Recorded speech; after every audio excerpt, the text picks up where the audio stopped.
Welcome back to the Pro Sports Podcasters. My name's Bergeron. Most of you know me as Kobe. And today I want to take a look at the UFC Strike Marketplace. And it's had a number of severe hiccups in its infancy. It was supposed to open, Monday or something? And really it hasn't officially got rolling until last night.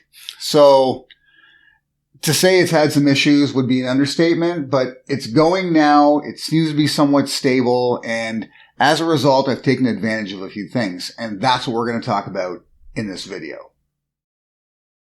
Hey, you guys listen to Pro Sports Podcasters. What's up, guys? This is Justin J. Train Gonzalez, former Sparta Combat League champion, former LFA champion of the world, current Bellator number 9 in the world ranking, coming for that number 1 spot. AJ McKee, don't leave the division yet, because I'm coming for your ass, buddy. I'm coming. Now, what the issues have contributed to is a really strong buyer's market. Because the marketplace opened, immediately crashed. Well, actually, I gotta go back. It opened late. Okay, it was supposed to open before the last drop. It didn't. It was supposed to open right after. That didn't happen either. It finally opened a little bit later on that day and crashed almost immediately. It opened again later on that evening and crashed again. It was supposed to open the next morning but didn't. They pushed it later on in the day. It had another crash, so on and so forth. When it finally got going and people were actually able to process some transactions on it, it then had even bigger issues where somebody would buy a moment. Let's say they were looking to purchase an Ngannou moment.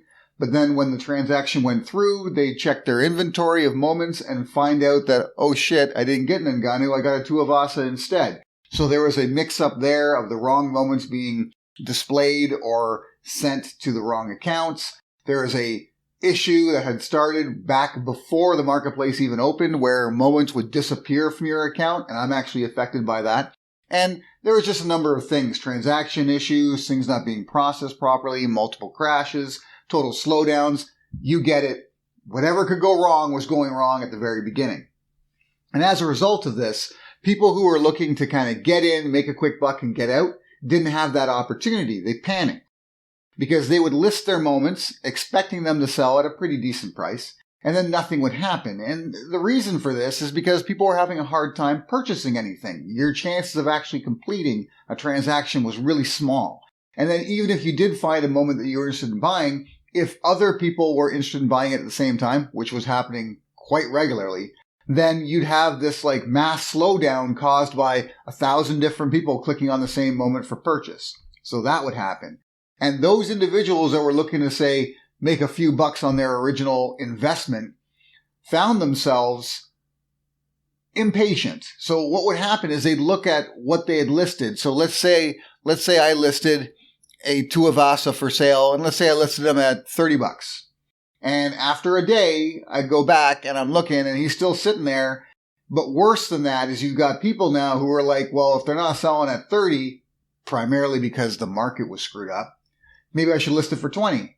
So you check and you realize, wow, there's, 50 listings at $20, $10 below mine. Well, obviously no one's going to pay 30 if there's more listings at 20. So then that person would lower their price to say 19 or 18 in order to undercut the others. That would start happening multiple times. And then previous people who had listed at 20 would go back and realize, oh shit, no one's going to buy at 20 because I'm at 18, so on and so forth, until it drove the market down to very low numbers, significantly lower than any of these moments should really go for. Even the non-popular fighters, really you should be getting at least $15 to $20 for the absolute worst possible moment. And keep in mind, this is MMA, so what happens with these fighters' futures is really undetermined. It really is. Fighters can turn around big time in this sport, so every one of these moments should have significant value. But because of this, because of the market issues, because of the problems, because people's moments weren't selling nearly as fast as they thought they would, it drove the prices down on quite a lot of moments. And my original plan, to be honest, was to stack 3 particular fighters, basically betting on the fact that I expect them to have very good seasons in 2022. I expect this to be a great year for them and that their value on their original Series 0 moments would go up as a result of that. That was going to be my original plan. But because the market was driven down so quickly, so fast with these panic sellers, I figured I might as well just go ahead and collect the entire first Contender Series set, which is exactly what I've done. So I've gotten every single one of the Contender Series. I was lucky enough to crack a Valentina Shevchenko, so I also have her. But I've got every single one of the Contender Series, although you won't see all of them in my inventory. And the reason for that is I'm one of the few people that was affected at the last pack opening where I opened a pack. The 3 moments I cracked were 3 that I actually required. It was a Michael Chandler, a Robbie Lawler, and a Justin Gaethje. And although they opened up, they never actually appeared in my inventory.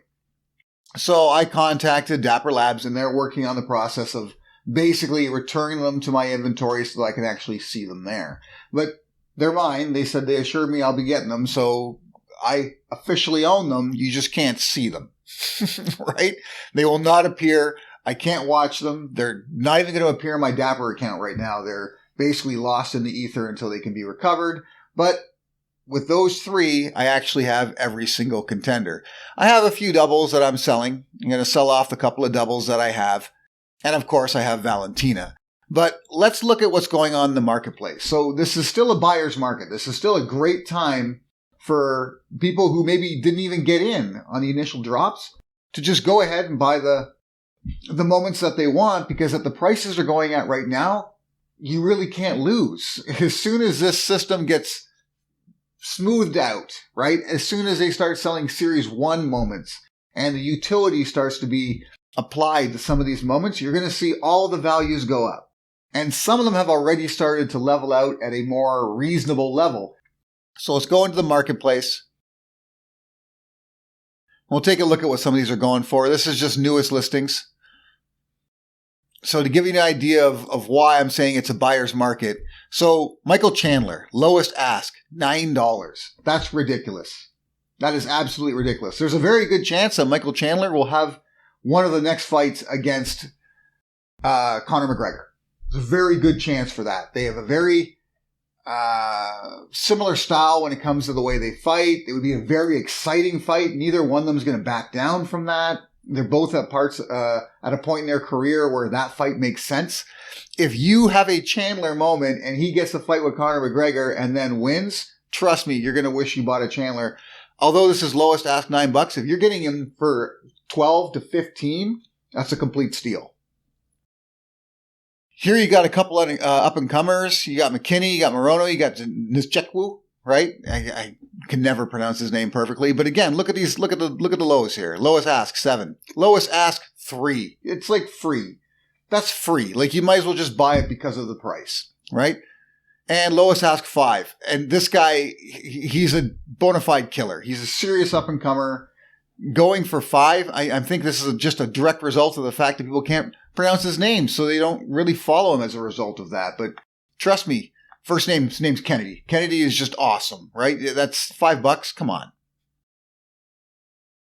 Chimaev has set a reasonable floor because Chimaev already has established himself as a potential star, and it's not booked yet, but there's a very good chance we'll be fighting Gilbert Burns next. That's a huge fight, and if he were to win that, he'd probably be in line to a title shot or maybe one more fight before a title shot. And Chimaev has just destroyed everyone he's faced so far. Granted, not the toughest competition, but he just looks amazing, and everybody who has worked with him and trained with him says he's the real deal. So him, 41 is actually a low point. He was going for generally around 50 for the most part. This is just somebody trying to make a little bit of money, probably before the NFL premium drop later on today. I'm not going to go over the champions for now. The same thing happened with the champions. They all began at around somewhere between like the $10,000 to $20,000 level was the initial asking price. But again, no one was buying them for a number of reasons. First of all, I didn't buy a single one of my collection until late last night and early this morning, because I didn't want to touch the marketplace while all those issues were happening. The Discord was going crazy. We're getting announcements constantly from Dapper Labs talking about the different issues that were happening. If you were buying yesterday afternoon, you were really taking a gamble that you were going to have some serious issues with your purchase. Even though some of the prices were stupid low at that time, I didn't want to take that risk. So I waited it out until I saw the marketplace kind of settle and things smooth out a little bit. So the prices on the champions began at 10 to 20, but then people just started undercutting each other constantly.